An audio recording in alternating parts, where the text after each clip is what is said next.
Le 1er novembre, nous fêtons la Toussaint. Qu'est-ce donc que la Toussaint? Et qu'entendons-nous dans le mot « tous saints » ? Nous entendons les deux mots « tous » et « saint ». Le jour de la Toussaint, nous fêtons tous les saints, ceux qui ont été officiellement reconnus comme saints par l'Église, ou également les saints inconnus. Vous avez sans doute entendu parler, par exemple, de Saint Joseph, ou de Saint François d'Assise, ou de Sainte Thérèse. Question numéro 1. Qu'est-ce qu'un saint? Dans la Bible, il est écrit que seul Dieu est saint. Cela veut dire qu'il est grand et bon.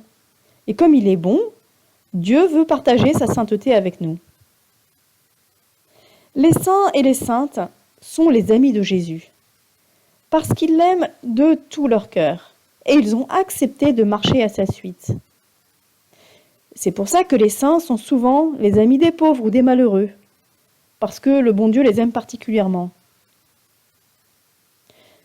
Un saint n'est pas un étranger lointain, tout là-haut dans le ciel. Et ce n'est pas non plus une sorte de super-héros. Les saints étaient des hommes et des femmes. Et comme nous, comme vous, ils ont commencé par être des enfants. Et certains même étaient des enfants. Chaque saint a une vie différente. Il y en a certains qui sont morts jeunes, comme saint Dominique Savio par exemple, qui est mort à l'âge de 15 ans, ou même très jeune, comme la vénérable Anne de Guigny, ou encore une jeune fille qui est morte à l'âge de 8 ans et demi, qui s'appelait Anne-Gabrielle Caron, et dont le procès de béatification a été ouvert très récemment. Et il y en a d'autres qui sont morts très âgés. Il y en a qui étaient des prêtres, des religieux, des religieuses, mais il y en a d'autres qui étaient également des laïcs, mariés. Par exemple, les parents de Sainte Thérèse ont été canonisés en couple, Saint Louis et Sainte Zélie Martin. Et il y avait également des laïcs célibataires. Tous ont eu des vies différentes. Il y en a qui ont parcouru le monde, comme saint François Xavier, qui est allé évangéliser le Japon, l'Inde, etc.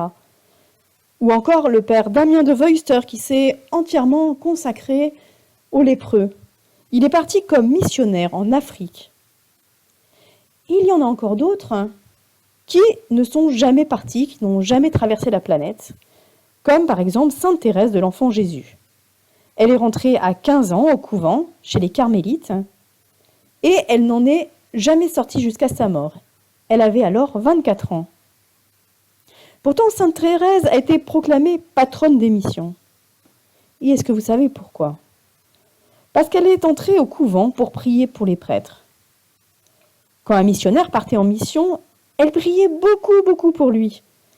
Car sans le soutien de la prière, un missionnaire ne pourrait pas accomplir sa mission. Vous voyez, le missionnaire prête ses bras pour la mission, et Sainte Thérèse, elle est un petit peu l'âme par sa prière. On appelle cela la communion des saints, ça veut dire qu'on prie les uns pour les autres. Est-ce que les saints étaient comme nous? Eh bien oui, c'était des personnes avec leurs qualités et leurs défauts. Mais leur mérite est d'avoir toujours su revenir vers Dieu et de s'efforcer à répandre l'amour autour d'eux.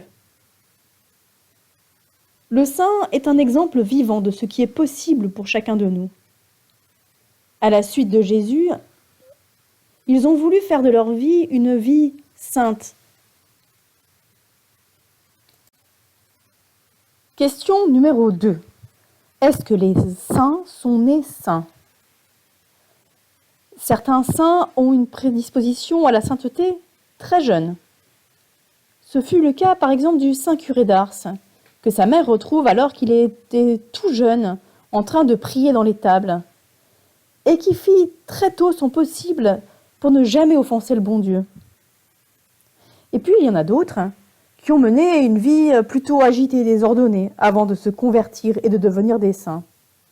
Par exemple, ce fut le cas de saint Augustin. Saint Augustin avait une vie très agitée et il avait une mère, Sainte Monique, qui a prié pendant des années pour sa conversion. Lorsqu'il s'est converti, il a été l'un des plus grands saints de l'Église.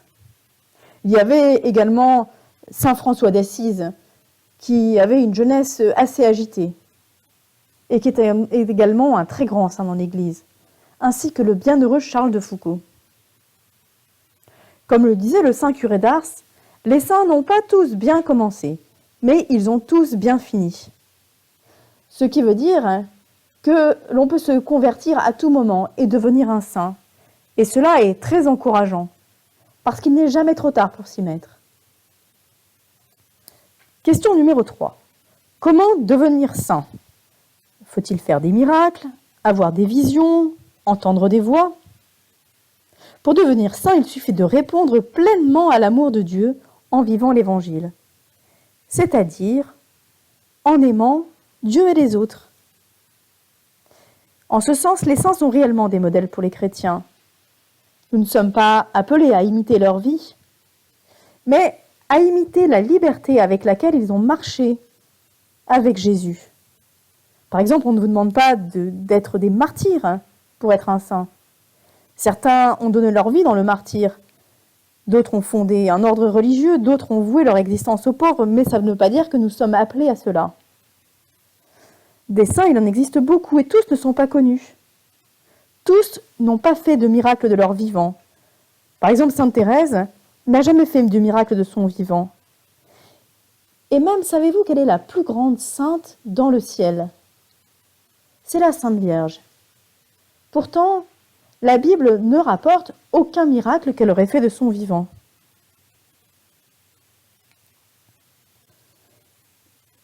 La sainteté, ça se traduit par des petites actions accomplies au quotidien. Par exemple, faire un effort pour ne pas piquer une colère contre son frère ou sa sœur, pas se moquer de celui qui se trompe, sourire ou tendre la main à celui qui pleure.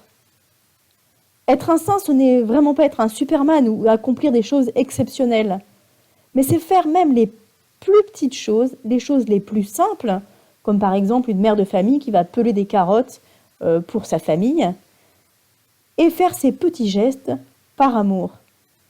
Les petites choses faites avec amour sont de grandes choses pour le cœur de Dieu.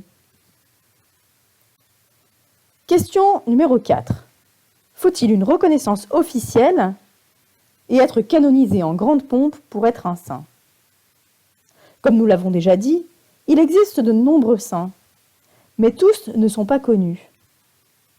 Pourquoi? Est-ce qu'ils sont moins saints que les autres? Et non. En fait, tout simplement, c'est parce que ceux qui ont été déclarés officiellement saints par l'Église ont été soit très connus par un grand nombre de personnes. Par exemple, certains papes qui ont été canonisés étaient connus par le monde entier et connus pour leur sainteté. Ou par exemple, Mère Teresa qui était mondialement connue. Et certaines personnes ont déposé tout le dossier complet pour leur procès de canonisation. Et c'est pourquoi on trouve beaucoup de saints qui ont été des religieux ou des religieuses, parce que leur communauté s'est chargée de préparer ces documents. Il y a certainement eu beaucoup de saints curés de paroisse, par exemple. Pourtant, on n'en retrouve qu'un seul qui a été canonisé. C'est le saint curé d'Ars. En fait, c'est tout simplement parce que les paroissiens ne s'occupent pas autant que les communautés religieuses de présenter un dossier de canonisation à Rome. Pour autant, ça n'empêche pas qu'il y a sans doute de nombreux curés de paroisse au ciel, qui sont des saints mais inconnus. De même, y a-t-il sans doute beaucoup de parents saints, mais comme personne ne s'est jamais occupé de leur procès de canonisation, on n'en a jamais entendu parler. Mais beaucoup ont sans doute également une très belle place au ciel. Question numéro 5. Où sont les saints? Les saints sont auprès de Dieu. Ils n'ont pas abandonné la solidarité humaine. Sainte Thérèse disait « Je passerai mon ciel à faire du bien sur la terre ». C'est en ce sens qu'il faut lire les miracles. les saints au ciel prient pour nous et nous obtiennent des grâces auprès du bon Dieu. Question numéro 6. Que sont les bienheureux et les vénérables? Nous avons parlé tout à l'heure, par exemple, de la vénérable Anne de Guigné. Est-ce qu'il s'agit de saints de seconde catégorie? Alors, pas du tout. En fait, dans le jargon de l'Église, il y a toute une procédure pour un procès de canonisation. Tout d'abord, il y a une ouverture de la cause. À partir du moment où le procès est entamé, on dit que la personne est vénérable, comme la vénérable Anne de Guigné. Il faut ensuite que la cause soit étudiée et qu'il y ait un premier miracle. Suite à un premier miracle, la personne est déclarée bienheureuse. Savez-vous quelle est la dernière personne qui a été déclarée bienheureuse par notre pape? C'est tout récent. Et ça va vous intéresser parce que c'est un jeune qui avait 15 ans. C'était un jeune Italien qui s'appelait Carlo Acutis, qui est décédé à l'âge de 15 ans. Il faut ensuite un second miracle pour déclarer la personne sainte. C'est ce qu'on appelle la canonisation.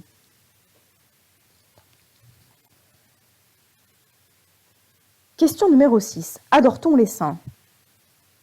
Par exemple, si vous voyez quelqu'un se mettre à genoux pour prier, par exemple, devant la statue de Sainte Thérèse, est-ce que la personne adore Sainte Thérèse? Non, elle prie Sainte Thérèse, mais elle ne l'adore pas, parce qu'il n'y a que Dieu qu'on adore. Comment les saints agissent-ils? Alors voici une petite anecdote. Un jour, un homme est venu trouver Saint Padre Pio pour lui demander de prier pour lui à une intention. Mais ce dernier lui répond: « Mais pourquoi ne priez-vous pas vous-même? Jésus a dit que si nous avions une foi gros comme un grain de sénévé, nous pourrions dire à la montagne: va là-bas et elle irait. » Alors cet homme lui répond: « Oui, mais cette foi-là, vous l'avez. C'est pourquoi je vous demande de prier Dieu pour moi, et vous obtiendrez pour moi ce que je viens de vous demander. » En gros, les saints ont une telle place de prédilection auprès de Dieu qu'on leur demande de prier pour eux, pour nous. Mais on n'adore pas les saints. Question numéro 8. Est-ce que la sainteté est réservée à certains? Non, chacun de nous est appelé à la sainteté. Saint Maximilien Kolbe disait: « La sainteté n'est pas un luxe, c'est un devoir. » Et même il ajoutait, alors qu'il instruisait les novices: « J'exige de vous que vous soyez des saints et de très grands saints. » Donc nous sommes tous appelés à la sainteté. Question numéro 9. Quels sont les moyens que l'Église nous donne pour progresser sur les moyens de la sainteté? Il y a la prière, bien sûr. Par nous seuls, nous ne parviendrons pas à la sainteté. Nous avons besoin de Dieu. Et puis nous avons aussi les sacrements. Et les saints avaient souvent recours aux sacrements. Ils communiaient souvent, ils se confessaient souvent. Il ne faut pas avoir peur de recourir régulièrement à ces deux sacrements. Et surtout, il faut avoir une vie de prière régulière. Ce sont les seuls moyens de trouver la force pour y parvenir, car sans Dieu, nous ne pouvons rien.